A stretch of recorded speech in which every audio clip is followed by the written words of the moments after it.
Mga gayas, tingnan nyo naman to si Walden Bello, ha? Grabe talaga, ano? Oo na lang, ha? Baka mga away na. At least na-try nito ni SP Soto at saka ni Sen Pangilinan yung mga sagot. Hindi kagaya nito ni Walden Bello na napaka-immature. Opo, immature talaga. Well, we propose, Calio and I, my presidential candidate, we propose that we would tax the top 250 to 500 billionaires in this country. Imposible naman yan. Of their wealth, which means Napaka-imposible naman. etc. etc. Now this will yield about 1 trillion pesos, which would come to about 20. Wala si Kong Lito Atienza dahil may surgery. Quite small. Okay? If you look at taxation rates in other countries, they go on the top levels, 20, 30, 35% in the US, something like around 39% in Germany. So our rich have no cause to complain. So this is going to be made as transfer payments to social services. Is this going to be possible? Of course, it is possible. One, Suntok sa buwan to. part of their income. Okay. Two is that Hindi yan mangyayari. in fact, many people among the rich in this country at this point, especially the younger rich, who are saying that we really need to be socially responsible. And then three is even Joey Salceda has said, that the rich now have to pay because they benefited from the pandemic. So this is a very sound thing. Itutuloy natin ng issue dito sa WIS and Senator Soto. You and your running mate, Senator Ping Lacson, have criticized Suntok sa buwan talaga itong sasabi nito ni Bello. Tingnan natin yung kay Soto. Ayusin ang pagkolekta ng WIS. How will you resolve Tingnan natin si the Soto. collection of taxes? Digitalization. That is the answer, number one answer of the Bureau of Customs. We have given them the funds for it. Mahirap yan.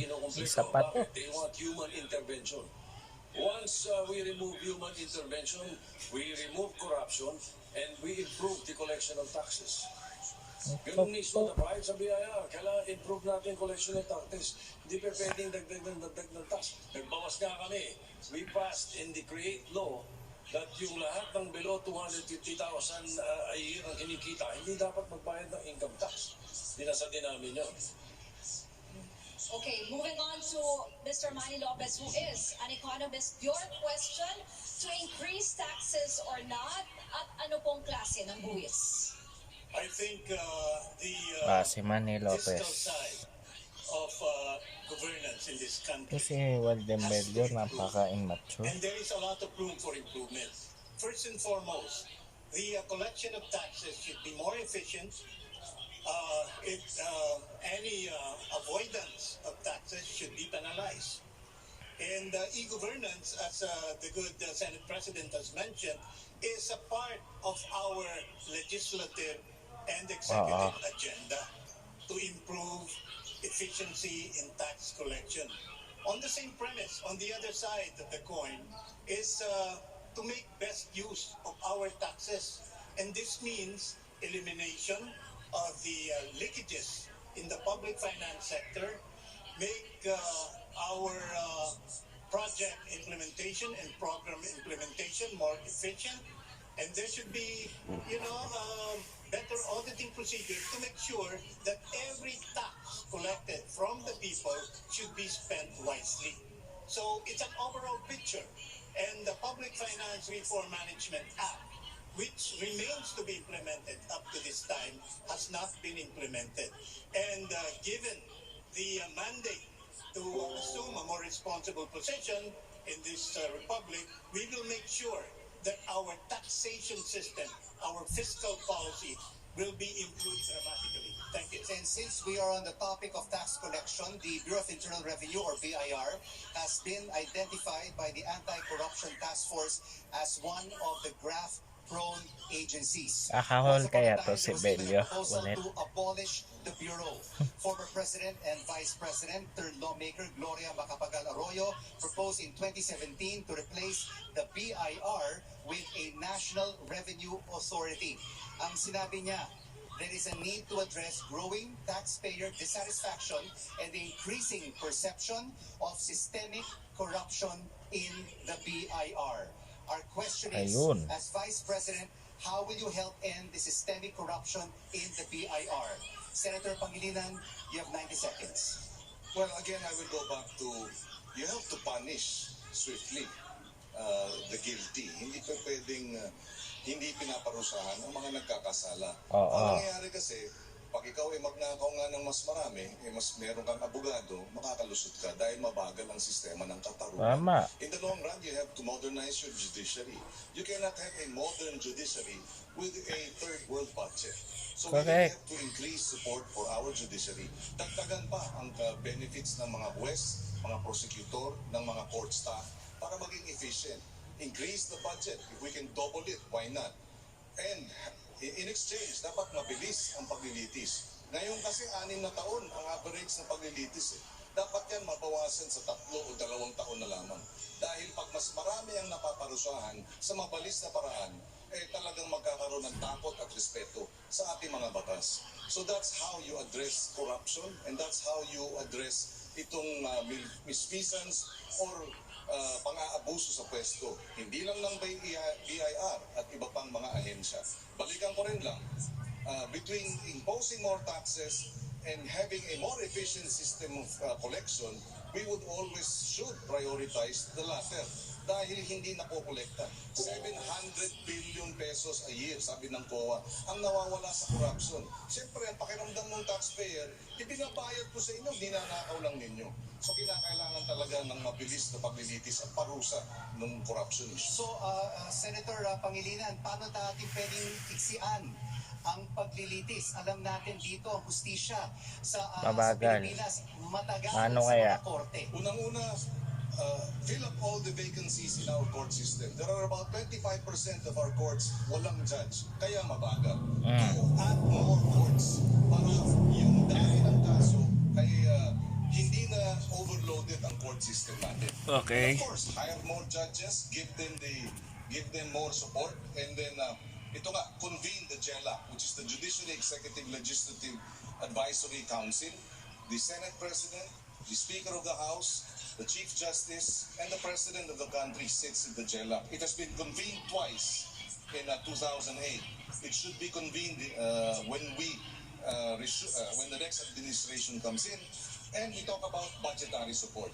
We talk about magkano pa ang kailangan para talagang marami na ang ating courts para mabawasan o magbumilis ang paglilitis. Pagka masyadong maraming kaso, isang judge, mabagal talaga. Pag mas marami ang korte, mas marami ang judges, mas mabilis ang desisyon. Magiging 2 years na lang yan. Tama. Balikan natin yung original na tanong kay Dr. Willie Ong. Ano po ang gagawin niyo para Talaga, mahirap talaga magbayad ng tax dito sa atin eh. Minsan gusto mo na magbayad ng tunay, ayaw pa rin nila tanggapin, kailangan may lagay.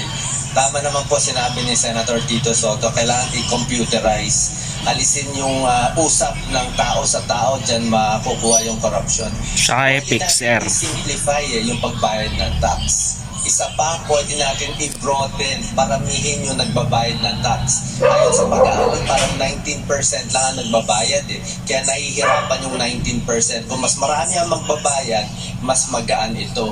At i-encourage natin yung mga tao na magbayad. Kasi yung buwis na binabayad nyo, yan ang pang-sweldo sa teacher, di ba? Para proud tayo na magbayad.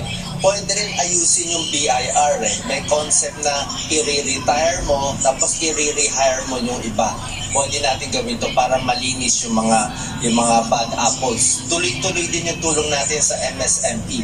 Dagdag ko lang sa ibang bansa, meron silang philanthropy mindset Meron silang Bill Gates, Warren Buffett, ang laking pera binibigay, long-term tulong sa Amerika. Sa atin, yung mayayaman natin, parang walang philanthropy mindset Pero kulang tayo dyan. Kung yung mga mayayaman sa Pilipinas, gagawa ng long-term projects para ma-alleviate, matulungan tayong mga mahihirap. Salamat po. Well, I think that, let's be honest, no? Alam naman natin tax breaks na binibigay ng ating executive as well as Kumahal the na Senate naman and to. the House. No? Yung napakalaking tax break, yan yung create law. Binabaan yung corporate income tax from 30% to 20%. And for foreign businesses, from 30 to 25%. Ang laki, trillion na nawala sa atin yan. Ang tagal na ng agenda nila, even before pandemic. Pero ginamit tayo, they used the pandemic to get what they wanted. So, Senator Soto, Senator Favorito, pareho kayo ng focus to create tax breaks. Ay, naku po. You are not guilty of this process. Tama na yan, talaga na yan. Senator Soto. Ayaw talaga tuntanan nito Bakit pinag-iinitan mo kami ba? Senator Soto. We should, gana akong patulad yun. Yes, Siko. And then we go to Mr. Manny Lopez. Yes, again, the issue of taxation is really a very sticky issue. Pero, nasa gitna tayo ng pandemya, hindi lang yung maliliit, pati yung mga malalaki na naapektuhan ng pandemya. Diba?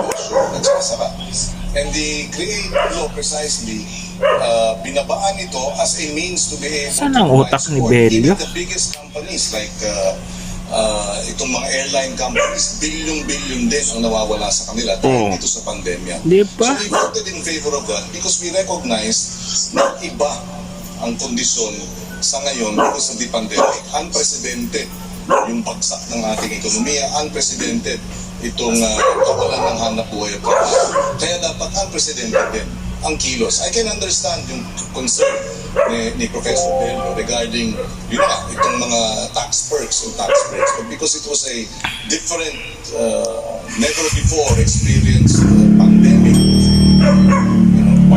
Baby lang pa. we felt it best to provide assistance and support for companies.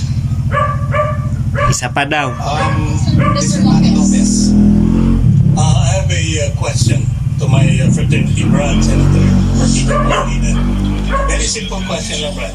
Kaya niyo bang, since you mentioned about judicial independence and objectivity, kaya niyo bang Isa pa to. litisin ang fellow senator niyo kung nagkaroon ng malaking issue or participation in graft and corruption? I happen to be a participant of the Million People March. At ipinagmarcha po namin yan. And maraming mga legislators ang nasangkot dyan, reportedly about 100. Mabuti na lang ang fraternity brad ko, hindi kasama to. And si Senator Soto. And as a general question, kaya nyo bang litisin ang kapwa niyo senador kung nasangkot sa Kagawa na yan dati. Well, that's Very short answer lang. merong ethics committee sa ating Senado, but of course, paglilitis ang pinag-usapan sa judikatura yan. And in fact, ang nangyari nga, nitong nakaraan, 3 senador ang nakulong. O, diba? Dahil dun sa paglilitis sa Napoles Fund. Pero Yung isa nasa Senado. Yung isa tumatakbo. Yung isa sumusuporta sa magnanakaw. O. Napaliktad yung sitwasyon. Senate President Tito Soto. And then finally, before we go to the break, Mr. Serapio. Yes, the answer is in the affirmative. There is a committee on ethics. Mm. If there is a case filed against a senator, we will investigate no matter what. Diba? Briefly, Mr. Serapio. Itong sistemang ito has reached its point of incompetence no matter kung anumang subsystem or sectoral reform ang gawin, hindi po maaayos yan. Ang pinakasagot talaga rito ay total system change po. Kinakailangan tumawid tayo from the old political system to a new one. This is in the nature ng unitary system will always have this kind of problem po. Ganun po ang mangyayari dyan. And Ayun. speaking of corruption, it will be one of the priority topics in tomorrow's press. Grabe. Tanging tatlo lang ang magaling sumagot ha. Si Doc Willie, si Senador Kiko, at saka si Senador Soto. Ito, samantalang ito si Belio, mga kaibigan. Kulang na lang.